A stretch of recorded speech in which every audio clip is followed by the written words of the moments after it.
امام موسیٰ کاظم علیہ السلام جن کو اللہ کی طرف سے امت کی امامت، ریاست، قیادت، حاکمیت عطا ہوئی ہے، امت اس ریاست و قیادت کو ماننے کے لیے تیار نہیں ہے، معنویت کے قائل ہے، البتہ معنویت قبول کرتے ہیں۔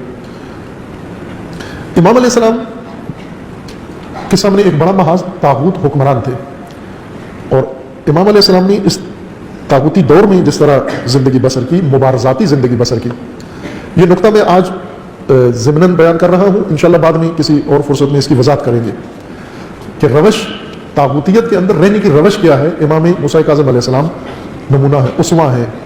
طاغوتی نظام میں ائمہ اور ائمہ کے پیروکار کیا کریں، کیسے رہیں، حجت امام موسیٰ کاظم علیہ السلام ہے۔ البتہ وہ طاغوتیت آج کی طاغوتیت سے بہت مختلف تھی، آج اس طرح کی طاغوتیت نہیں ہے، یعنی ائمہ اور پیروان ائمہ اس طرح شکنجوں میں نہیں ہے جس طرح امام موسیٰ کاظم علیہ السلام کے زمانے میں تھا۔ آج بہت آزادی ہے پیروان امامت کو، ہر چیز کی آزادی ہے ان کو، کسی بھی ماحول کے اندر رہ کر جو کرنا چاہیں، جیسا کہ ابھی کر رہے ہیں۔ مثلا پیروان امامت جہاں رہتے ہیں کئی حکومتوں کے اندر، مثلا ایسے کام کر جاتے ہیں جو ان حکومتوں کے قوانین اجازت نہیں دیتے۔ جن جن حکومتوں میں رہتے ہیں ان حکومتوں کے قوانین اجازت نہیں دیتے، لیکن یہ پھر بھی وہ کام کرتے ہیں، وہاں کر لیتے ہیں۔ ان کا فرض کرے عربی ممالک ہیں، وہاں مجلس کی اجازت نہیں ہے، یہ پھر بھی کر لیتے ہیں، مجلس چھپ کے کر لیتے ہیں، کسی اور جگہ پہ جا کے بیٹھ کے کر لیتے ہیں۔ کئی ممالک ہیں جہاں پر خونی ماتم نہیں کرنے دیتے، قانوناً ممنوع ہے، یہ پھر بھی کر لیتے ہیں، وہاں یا سامنے کر لیتے ہیں یا چھپ کے کر لیتے ہیں۔ یہ آزادی ہے ان کو، لیکن امام موسیٰ کاظم علیہ السلام کے عہد میں طاغوتیت اس طرح سے نہیں تھی۔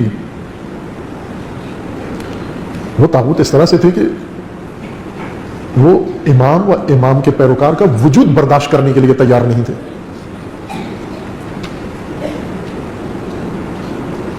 اس قسم کی طاغوتیت، جفاکار، ظالم، ستمگر طاغوت،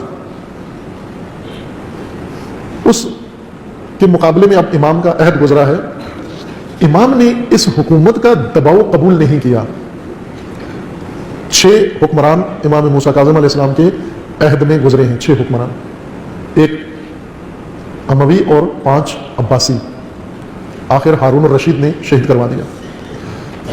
ان سب کے عہد حکومت میں کسی کا بھی امام نے دباؤ قبول نہیں کیا۔ دباؤ میں نہیں رہے امام، زندان میں رہے۔ دباؤ میں رہنا اور زندان میں رہنے میں فرق ہے۔ عموماً زندانوں میں وہی جاتے ہیں جو دباؤ قبول نہیں کرتے، جو دباؤ قبول کر لیتے ہیں وہ جیلوں میں نہیں جاتے، وہ جیلوں سے باہر ہوتے ہیں، اپنے گھروں میں رہتے ہیں۔ طاغوت دباؤ میں رکھنا چاہ رہا ہے، امام نے دباؤ قبول نہیں کیا، اور یہ روش امامت ہے کہ طاغوتی حکومت میں دباؤ میں رہ کر مت زندگی بسر کرو۔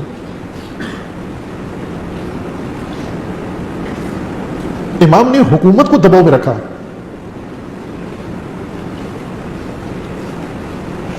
حکومت امام موسیٰ کاظم علیہ السلام کی جانب سے سخت دباؤ میں تھی۔ 6 کی 6 حکومتیں، 6 حکمران آئے، بعض مختصر، بعض ذرا طولانی مدت کے لیے، 35-40 سالہ دور گزرا سیاسی، اور امام کی طرف سے ان کے اوپر دباؤ ہے۔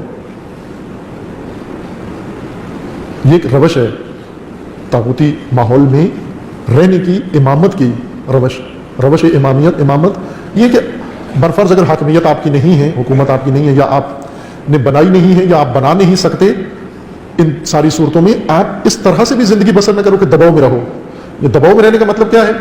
یعنی یہ حکومت بہت جفاکار ہے، یہ مومنین کو دباؤ میں رکھتی ہے، بس مومنین ایک ایک کر کے اپنا دین چھوڑتے جائیں۔ یہ بھی نہیں کرنا چونکہ حکومت ناراض ہوتی ہے، یہ عمل بھی نہیں کرنا چونکہ حکومت نالاں ہوتی ہے، یہ کام بھی نہیں کرنا چونکہ حکمران کو اچھا نہیں لگتا۔ ہم نے تو اس ملک میں رہنا ہے، گزارا کرنا ہے، جو کام ان کو اچھا نہیں لگتا، جس کا وہ اشارہ دے دے، اس کو چھوڑ دینا ہے۔ یہیں پر لاہور میں ایک ڈاکٹر صاحب ہیں، انہوں نے متدین آدمی، اللہ تعالیٰ انہیں سلامت رکھے، انہوں نے بتایا کہ یہاں مدرسے کے اندر آذان نشر نہیں ہو رہی تھی ہمیشہ۔ انہوں نے کہا چونکہ ہم مدرسے کے پڑوس میں تھے تو ہر روز ہم مدرسے سے جو آذان نشر ہوتی تھی اسی کے مطابق اپنے اعمال انجام دیتے تھے۔ مثلا صبح منتظر رہتے تھے کہ آذان ہوگی تو اٹھ کے نماز پڑھ لیتے تھے، یا ماہ رمضان میں سحری افطاری مدرسے سے آذان نشر ہوتی تھی، گھر میں آواز آتی تھی، تو اس کے مطابق اپنے اعمال ہم نے ترتیب دیے ہوئے تھے۔ تو کہا کہ 1 ہفتہ ہو گیا پورا آذان نہیں آئی ماہ رمضان میں، کسی 5 اوقات میں سے 3 وقت کی ویسے دیتے ہیں شیعہ، لیکن 5 کی ہونی چاہیے چونکہ 5 اوقات ہیں نا، 5 نمازیں ہیں، 5 اوقات ہیں، لیکن یہ